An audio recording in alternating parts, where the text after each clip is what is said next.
आज की कहानी हमारी यक्षिणी कहानी का दूसरा भाग है। पहले कहानी को और पहले भाग को आपने जो प्यार दिया उसके लिए शुक्रिया। पहले भाग में अब तक आपने देखा यक्षिणी को साध्य करने के बाद राघव ने अपनी सारी की सारी इच्छाएं यक्षिणी को बता दी, पर उसके बदले यक्षिणी ने भी राघव के सामने कुछ शर्तें रखी और वो सारी की सारी शर्तें राघव ने स्वीकार कर ली। पर वो स्वीकार करने के बाद उसका क्या अंजाम होने वाला है ये उसने आगे नहीं सोचा और वो उसी समय अपने घर चले आए। ये सारी बात उसने अपनी पत्नी को कह दी, पर यक्षिणी की कही गई शर्तें उसने अपनी पत्नी को नहीं बताई, क्योंकि वो जानता था अगर ये बात उसने अपनी पत्नी को बता दी तो वो इस बात के लिए कभी भी राज़ी नहीं होगी। यक्षिणी साध्य होने के बाद थोड़े दिन चले गए, वैसे ही राघव को सरकारी जगह नौकरी मिल गई। ये ऐसा अचानक उसके साथ कैसा हुआ कोई नहीं जानता, और उस नौकरी के कारण देखते ही देखते राघव बड़ा मालामाल हो गया और उसके पास गाड़ी, बंगला, नौकर, चाकर ये सब कुछ आ गए। ये सब उस यक्षिणी की ही कृपा थी। पर यक्षिणी ने जैसे बोला था कि तुम मेरे अलावा किसी और औरत के बारे में नहीं सोचोगे, वो अपनी पत्नी से दूर दूर रहने लगा था और वही चीज़ उसकी पत्नी को खटकते जा रही थी। पर क्या करे, राघव को पैसे का कुछ अलग ही नशा चढ़ते जा रहा था और वो पैसे के नशा में बहुत गलत और गंदी चीज़ें करने लगा था। और रोज़ रोज़ उस यक्षिणी की बातें मान कर और उसका कहा सुन कर राघव भी उग चुका था। वो उसे छोड़ना चाहता था और वो उसे छोड़ने की हर कोई कोशिश करने लगा था, क्योंकि राघव जैसे अपनी इच्छाएं पूरी कर रहा था यक्षिणी के ज़रिए, वैसे ही यक्षिणी भी अपनी इच्छाएं राघव के ज़रिए पूरी कर रही थी।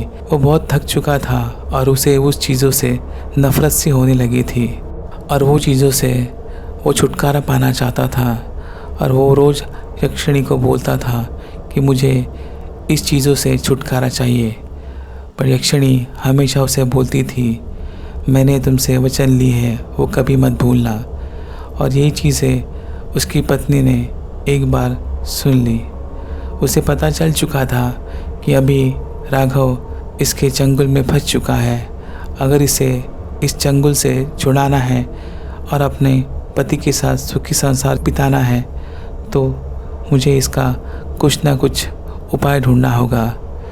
तभी राघव की पत्नी ने उपाय के लिए एक बाबा के पास जाने का सोचा और बाबा के पास जाकर उसने सारी की सारी घटी हुई घटना बता दी।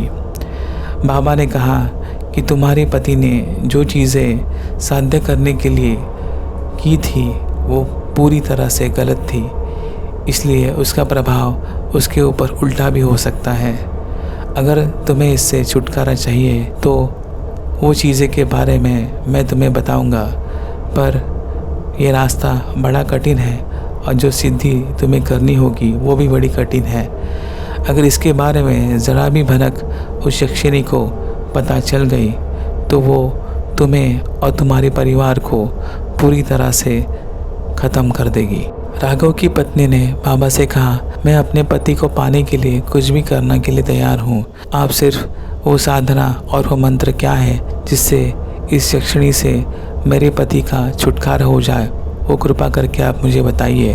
तभी बाबा ने कहा ये जो यक्षिणी होती है इनके अधिपति जो होते हैं वो भगवान शंकर होते हैं। शिव जी की आराधना वो करती हैं।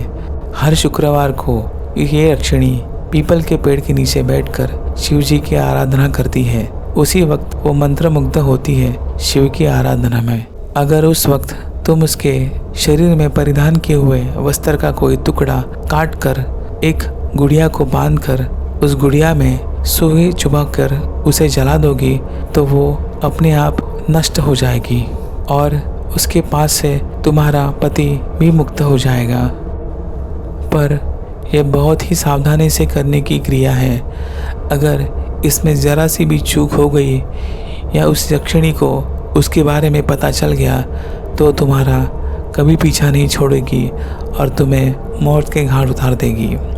जैसे बाबा ने कहा था उसी तरह शुक्रवार के दिन जब वो यक्षिणी पीपल के पेड़ के नीचे बैठ के साधना कर रही थी, तभी चुपके से वो पीछे जाकर उसने यक्षिणी के वस्त्र का एक टुकड़ा काट कर ले आई और बाबा ने दी हुई एक गुड़िया थी, उसको वस्त्र का वो टुकड़ा उसने बांध दिया। और जैसे ही वो उस गुड़िया को सुइयाँ चुभाने लगी, उसी वक्त उस यक्षिणी को वो चीज़ों के बारे में पता चल गया और उसके सामने वो आकर प्रकट हो गई। और उसने राघव की पत्नी से कहा, तुम्हें क्या लगा, तुम ये जो चीज़ें कर रही हो मुझे इसका पता नहीं चलेगा, अभी इसका तुम्हें भुगतान देना होगा। यक्षिणी ने राघव की पत्नी का गला दबाकर उसे मौत के घाट उतार दिया। तभी राघव भागते भागते वहाँ आ पहुँचा। उसने कहा कि ये तुमने क्या किया, मेरी पत्नी को तुमने क्यों मार दिया। तभी यक्षिणी ने कहा, मैंने तुमसे पहले ही वचन लिए थे, तुम्हारे और मेरे बीच में कोई नहीं आना चाहिए, और आया तो उसे मैं जीवित नहीं छोड़ूंगी। ये सुनकर राघव बहुत क्रोधित हो गया और यक्षिणी से झटापटी करने लगा। और उसी झटापटी में यक्षिणी के हाथ में जो गुड़िया थी वो छीनकर उसने वो जली हुई आग में वो गुड़िया फेंक दी। और उसी वक्त यक्षिणी जलने लगी और जलते जलते वो गायब सी हो गई। पर जैसे ही यक्षिणी वहाँ से गायब हो गई, वैसे ही जो धन की प्राप्ति और जो ऐश्वर्य राघव को उस यक्षिणी के तरफ से मिला था, वो सारा का सारा दूसरे ही दिन गायब हो गया। उसकी नौकरी, उसके नौकर चाकर सब कुछ गायब हो गए। इसका मतलब ये होता है, जो भी चीज़ें आप लालच में आकर साध्य करते हो और तुम्हें लगता है कि यक्षिणी की साधना अगर गलत तरीके से करेगी और वो तुम्हें फल देगी, तो ये चीज़ें साध्य ना करे तो ही अच्छा है, क्योंकि उसका जितना अच्छा प्रभाव होता है उससे 2 या 3 या 4 गुना बुरा प्रभाव भी होता है। अगर आप ये सोचते होंगे कि यक्षिणी की जो साधना होती है वो आप अकेले अपने मन से साध्य कर लेंगे, तो ये कदापि संभव नहीं है। यक्षिणी की जो साधना होती है वो बड़ी कठिन होती है और किसी बड़े गुरु के माध्यम से ही वो साध्य की जाती है, क्योंकि उन्हें पता होता है कि यक्षिणी की साधना कैसे और किस तरीके से वो साध्य की जाती है। अगर आप भी ये साधना करना चाहते हैं तो किसी बड़े गुरु के माध्यम से ही कीजिए। अगर जिस तरह से राघव ने साधना की थी उसका परिणाम तो भुगत ही रहा है, और वो जिस हालत में अभी जी रहा है इससे बुरी हालत उसके पहले कभी नहीं थी, और ऐसी बदतर हालत और किसी की ना हो, इसलिए राघव ने अपना अनुभव आपके सामने रखा है। अगर इस चीज़ को आप साध्य करना चाहते हैं तो उसके आगे पीछे सारी चीज़ें सोचकर ही ये क्रिया करनी चाहिए, वरना नाश तो पक्का है ही। सर्वनाश जैसा राघव का हुआ था वैसा ही आपका भी हो सकता है।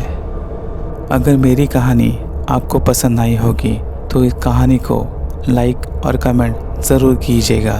अगर आपके पास भी ऐसे खौफनाक और सच्चे अनुभव होंगे तो आप हमारे इंस्टाग्राम आईडी के ऊपर वो कहानी अपने नाम के साथ पोस्ट कर दीजिए।